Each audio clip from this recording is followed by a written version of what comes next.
नमस्कार, हमारा नाम है समरीन और आपने देखना शुरू कर दिया है लाइव सिटी। देखिए, शिक्षकों के लिए एक राहत भरी खबर है। आपको मालूम है कि आज बीपीएससी और शिक्षा विभाग की तरफ से बड़ी बैठक की गई थी, जिसके बाद बीपीएससी चेयरमैन अतुल प्रसाद सामने आए और उन्होंने कहा कि आप अफवाहों पर ध्यान नहीं दीजिए। उन्होंने ये भी कहा है कि कई ऐसे मसाइल को सुलझा दिया गया है और जल्द यानी कि संभवतः कल बीपीएससी द्वारा नोटिफिकेशन भी जारी कर दिया जाएगा। तो इस पूरे मौजू पर आज बातचीत करने के लिए हमारे साथ छात्र नेता दिलीप है।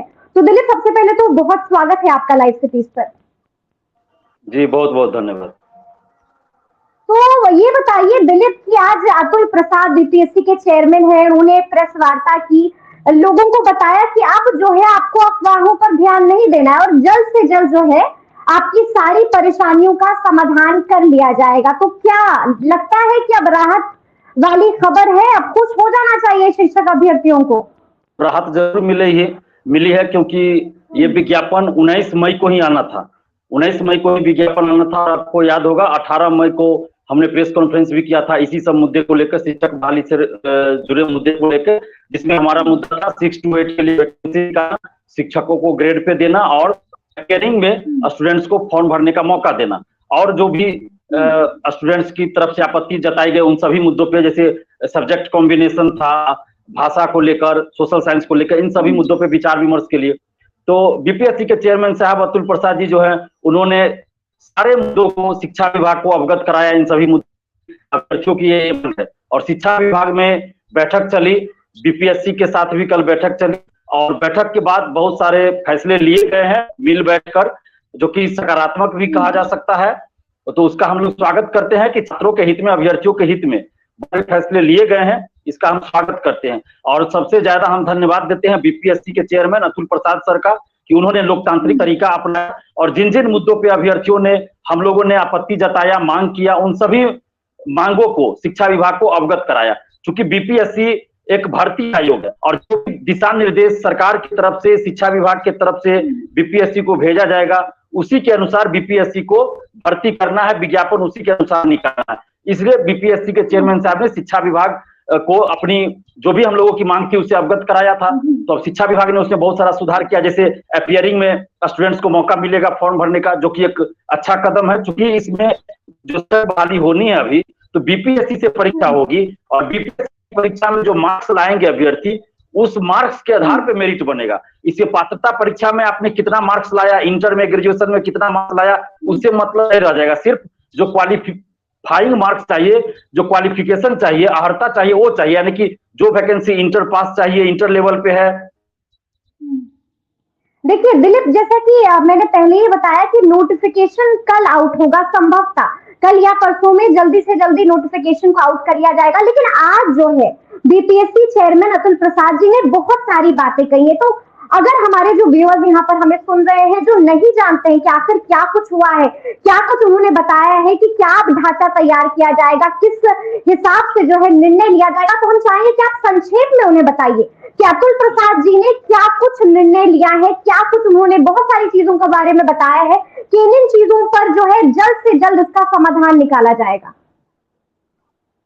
देखिए, अभ्यर्थियों की सबसे बड़ी जो है जिज्ञासा होती है कि परीक्षा में निगेटिव मार्किंग होगी कि नहीं होगी। इस पे उन्होंने कहा है कि जो क्वालिफाइंग है भाषा पेपर, उसमें निगेटिव मार्किंग नहीं होगा, लेकिन जो जिसके आधार पे मेरिट बनेगा, यानी जो सेकंड पेपर होगा आपका, जो जीएस कहा जाएगा या जो भी आप कह लीजिए, तो उसमें निगेटिव मार्किंग होगा। क्योंकि उसके आधार पे मेरिट बनना है, तो उसमें निगेटिव मार्किंग होगी। आपने बात की है, तो नेगेटिव मार्किंग को लेकर लगातार जो है छात्र विरोध कर रहे थे, अब मतलब अभ्यर्थी विरोध कर रहे थे, उन लोग बार बार ये मांग कर रहे थे कि नेगेटिव मार्किंग नहीं होनी चाहिए। देखिए, नेगेटिव मार्किंग को लेके कुछ विरोध भी कर रहे हैं, समर्थन भी कर रहे हैं, दोनों तरह की बात है। लेकिन समर्थन में ज्यादा लोग है, क्योंकि आप अगर तुक्का मार के आंसर सही कर लेते हैं, आपको जाके स्कूलों में पढ़ाना है, तो अगर आप तुक्का मार के चले गए तो वहां तो आप गलत पढ़ा दीजिएगा। यहाँ ऐसा नहीं कि परीक्षा पास करने के बाद आपको उस सिलेबस से कोई मतलब नहीं रहेगा। परीक्षा पास करने के बाद आपको स्कूल में जाकर पढ़ाना है, यानी कि आपको विषय का नॉलेज होना चाहिए। तो तुक्का मार के अगर पास कर जाएगा तो ये सही तरीका नहीं होगा, इसलिए निगेटिव मार्किंग होना चाहिए। और ऑप्शंस को लेकर भी बात हो रही थी कि 5 ऑप्शन या 4 ऑप्शन, तो इस पे अभी बीपीएससी के चेयरमैन साहब ने कहा है कि अभी हम फैसला इस पे नहीं लिए हैं कि 4 ऑप्शन रहेंगे या 5, लेकिन अभ्यर्थियों को परीक्षा से बहुत पहले बता दिया जाएगा कि ऑप्शंस कितने रहेंगे। अगर 5 ऑप्शंस रहेंगे तो उसके आधार पे निगेटिव मार्किंग होगा 1/3, और अगर 4 ऑप्शन रहेंगे 1/4 निगेटिव मार्किंग होगा। तो ये डिपेंड करेगा कि ऑप्शंस कितने रहेंगे क्वेश्चन में, निगेटिव मार्किंग तय होगा। और एक और बात जो उन्होंने कही पे ध्यान दीजिए, जैसे कुछ लोग ये बात फैला रहे हैं कि बीपीएससी में क्षमता नहीं है कि इतने ज्यादा पदों पे बहाली पूरा कर सके। तो इस पे उन्होंने कहा कि हम बहाली करने में सक्षम है, क्योंकि 6 बीपीएससी में परीक्षा ले चुके हैं और 6 लाख का स्टूडेंट्स का अभ्यर्थियों का कॉपी का मूल्यांकन हुआ है। तो मेरिट तो नहीं बनाएंगे ना जितना की सरकार भेजेगी। बीपीएससी में मान लीजिए 6,000 है, लेकिन एपीए कितना हुआ लाख, तो 6 लाख की कॉपी का मूल्यांकन हुआ। अगर कॉपी का मूल्यांकन हुआ, अगर सरकार उनको कह दे कि 1 लाख वैकेंसी आपको देना है या 1 लाख की भर्ती करना है, तो 1 लाख का मेरिट बना के देंगे। मेरिट क्योंकि मार्क्स आता है, कॉपी का मूल्यांकन होता है, तो मेरिट बैच सबका तैयार रहता है, किसका कितना मार्क्स है उसके अनुसार मार्क्स उससे कम उससे कैसे तैयार रहता है। जितना को भर्ती करना है, जितनी की वैकेंसी आती है उतना का ही वो रिजल्ट प्रकाशित करते हैं, बाकी मेरिट तो सभी का तैयार रहता है। तो ये जो कुछ लोग अफवाह फैला रहे थे कि बीपीएससी का क्षमता है कि एक साल में 2000-3000 ही वैकेंसी पूरा कर पाती है, तो ये गलत है। वो इसलिए उन्होंने कहा कि अफवाह न फैलाया जाए, हम सक्षम है, हम जितना भी वैकेंसी हमको दिया जाएगा उतना लेने में सक्षम है, क्योंकि 6 लाख तो एग्जाम ले चुके हैं और एग्जाम 2 में होगी या 1 शिफ्ट में होगी। नोटिफिकेशन की बात हो रही है बार बार कि कल या फिर जल्द से जल्द, देखिए एक निर्धारित पूरा उन्होंने डेट अभी नहीं बताया कि कब आएगा नोटिफिकेशन, लेकिन उम्मीद जताई जा रही है कि जल्द से जल्द आएगा। तो आपको क्या लगता है, जो भी परेशानी थी, जो भी समस्याएं हैं अभ्यर्थियों की, क्या लगता है पूरी तरह से उनको इस समस्याओं का हल हो जाएगा, पूरी तरह से लोग खुश हो जाएंगे इस नोटिफिकेशन आने के बाद? पूरी तरह से समस्या का समाधान तो नहीं हो पाया है, क्योंकि ये बीपीएससी चेयरमैन साहब के क्षेत्राधिकार में नहीं आता, ये शिक्षा विभाग बिहार सरकार के क्षेत्राधिकार में है। तो पूरी समस्या का समाधान अभी नहीं हुआ है। जैसे कि 6 to 8 का वैकेंसी निकालना चाहिए, वो अभी नहीं आया है सामने। उसके बाद शिक्षकों को ग्रेड पे मिलना चाहिए, उस पर कुछ नहीं हुआ। नियोजित शिक्षकों को राज्य का दर्जा मिलना चाहिए, नियोजित शिक्षकों के लिए अलग से परीक्षा होनी चाहिए। तो आपको लगता नहीं है कि जो नोटिफिकेशन आएगा शायद उसमें ये सारी चीजों का जो है वो जिक्र हो जाए जिसके बारे में आप बता रहे हैं? आपको नहीं लगता है कि उससे कुछ राहत मिल जाएगी, क्योंकि अभी नोटिफिकेशन नहीं आया है?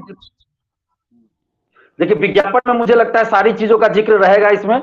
6 to 8 के बारे में भी क्या सरकार लेती है उसका भी जिक्र रहेगा, नियोजित शिक्षक के बारे में भी रहेगा, सारे चीजों के बारे में जिक्र जरूर रहेगा। हाँ ये जरूर है, विज्ञापन आने के बाद हो सकता है, विज्ञापन आने के बाद कुछ मामलों की आपत्ति जरूर होगी शिक्षक अभ्यर्थियों को, क्योंकि सरकार ने सभी मामलों का अभी भी नहीं किया है।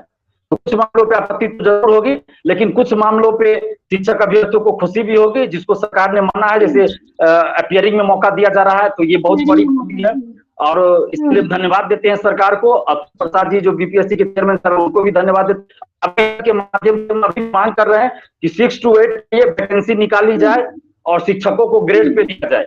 ये बहुत जरूरी, जब बीपीएससी से आप बहाली कर रहे हैं तो शिक्षकों को ग्रेड पे मिलना चाहिए। और 6 अभ्यर्थी 6 to 8 के लिए जो सीटेट सेकेंड पेपर पास है वो सिर्फ 6 to 8 के लिए ही फॉर्म भर सकते हैं, और 6 to 8 का अगर वैकेंसी नहीं आए तो ये अभ्यर्थी तो ऐसे ही घूमते रहेंगे, बेरोजगार रह जाएंगे। तो इनकी पात्रता परीक्षा पास करने के बाद भी इनका कोई महत्व नहीं रह जाएगा। इसलिए 6 to 8 की वैकेंसी सरकार निकाले, ये हम सरकार से।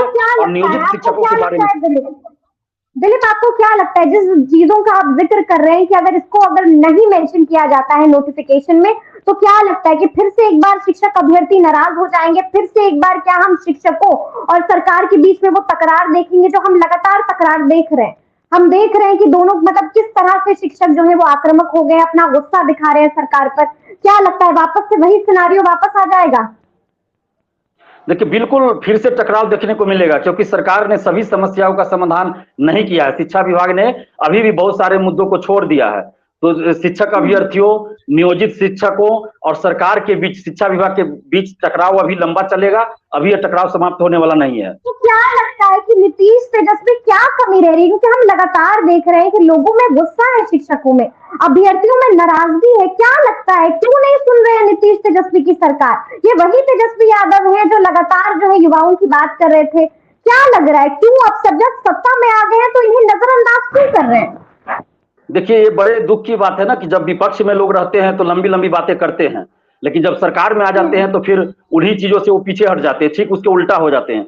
तो अभी कम से कम सरकार को और सरकार के अधिकारियों को चाहिए था कि आप शिक्षक अभ्यर्थियों के नेताओं, नियोजित शिक्षक संघ के नेताओं, छात्र नेताओं से वार्ता करते और बीच का रास्ता निकालते, ताकि शिक्षक बहाली को लेकर जो उहापोह की स्थिति है और जो टकराव की स्थिति है वो खत्म हो जाता और सर्वसम्मति से शिक्षक बहाली का रास्ता तय होता और फिर कोई विरोध नहीं रह जाता।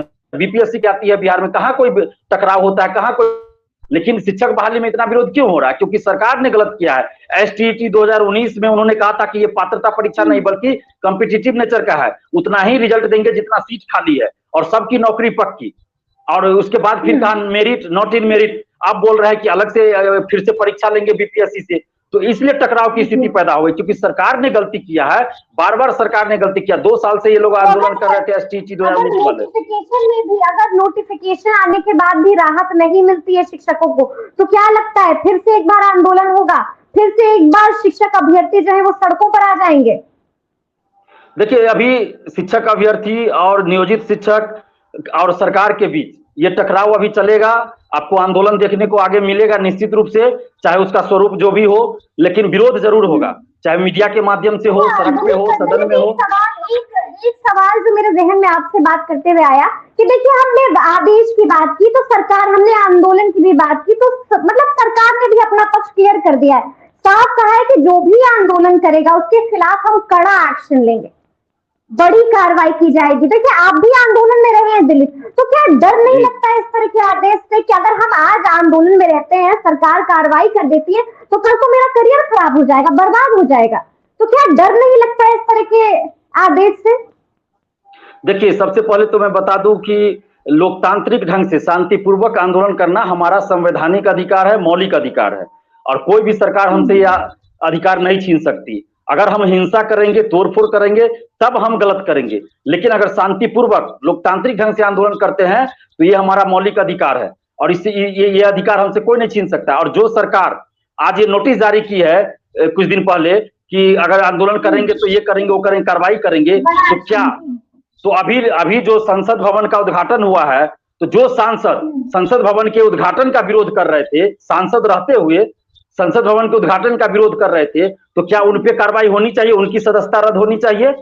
बिल्कुल होनी चाहिए। जब सरकार में बैठे यहाँ आरजेडी और जदयू की सरकार है और वो लोग कह रहे हैं कि शिक्षक आंदोलन में भाग लेंगे तो उन पे कार्रवाई होगी, शिक्षा विभाग के द्वारा नोटिस जारी किया गया, क्योंकि वो सरकारी कर्मचारी हैं, अगर वो आंदोलन करते हैं सरकार के विरुद्ध तो उन पे कार्रवाई होगी। तो जो सांसद संसद भवन के उद्घाटन का विरोध कर रहे थे, जदयू वाले उपवास कर रहे थे, सड़क पे आंदोलन कर रहे थे, तो उनपे भी कार्रवाई होनी चाहिए, उनकी सदस्यता भी रद्द होनी चाहिए। कानून तो सबके लिए बराबर होना चाहिए ना। मतलब एक ही तरह आप बड़ी बात कह रहे हैं, आप बड़ी बात कह रहे हैं कि अगर शिक्षकों पर आप कार्रवाई करते हैं तो फिर अपने नेताओं पर क्यों नहीं, अपने सांसदों पर क्यों नहीं? दिलीप, हमारे पास थोड़ा सा समय का तकाजा है, तो एक आखिरी सवाल हम आपसे लेंगे। ये बताइए कि जो नोटिफिकेशन आउट होने वाला है, जिसकी तरफ सबकी निगाहें हैं कि आखिर क्या होगा, राहत मिलेगी, खुशी की लहर दौड़ेगी, क्या होगा, तो आपको क्या उम्मीदें हैं, आप क्या सोचते हैं, क्या होगा उस नोटिफिकेशन में? देखिए, नोटिफिकेशन में हजारों अभ्यर्थियों को खुशी भी मिलेगी, ये तय है। जैसे अपियरिंग कैंडिडेट को मौका मिलेगा, बीटेक अभ्यर्थियों को मौका मिलेगा, तो इससे इन लोगों को खुशी मिलेगी। लेकिन जो 6 to 8 की वैकेंसी नहीं आएगी तो उससे हजारों अभ्यर्थियों को निराशा भी होगी। मैं बार बार सरकार से ये कह रहा हूं कि 6 to 8 की आप वैकेंसी निकालिए, आपको प्रमोशन से सीट भरना है तो इस बहाली के बाद आप ये लागू कीजिएगा। 6 to 8 की आप वैकेंसी निकालिए, और 6 to 8 की अगर वैकेंसी नहीं निकलती है तो हजारों लाखों ऐसे शिक्षक अभ्यर्थी हैं जिनको निराशा होगी और वो लोग सरकार के विरोध में चले जाएंगे, सरकार का विरोध करेंगे। दूसरी तरफ नियोजित शिक्षक भी विरोध कर रहे हैं, एसटीईटी 2019 वाले भी विरोध कर रहे हैं। तो सरकार को चाहिए कि बीच का रास्ता निकाले और शिक्षक अभ्यर्थियों से वार्ता करे और बीच का रास्ता निकाले, ताकि विरोध का जो एक चल गया है वो विरोध खत्म हो जाए, विरोध खत्म हो जाए। चलिए, बहुत बहुत शुक्रिया दिलीप हमें समय देने के लिए। तो आपने सुना कि दिलीप ने साफ कहा है कि देखिए, बीपीएससी जो नोटिफिकेशन जारी करने वाली है, हो सकता है कि उसमें मिली जुली प्रतिक्रियाएं हो सकता है कि कुछ लोग खुश हो जाएं, लेकिन ऐसा भी हो सकता है कि किसी को नाराजगी, हो सकता है कि आंदोलन हो जाए। तो अब देखना होगा कि आखिर जब ये नोटिफिकेशन आता है तो आगे क्या कुछ होता है और किस तरह से अभ्यर्थी और शिक्षक जो है इस पर रिएक्ट करते हैं और क्या कुछ कहते हैं। तो ये सब अब देखने वाली बात होगी। तो इस तरह के तमाम अपडेट्स के लिए ऐसे ही हमारे साथ बने रहिएगा और देखते रहिएगा लाइव स्थिति। शुक्रिया।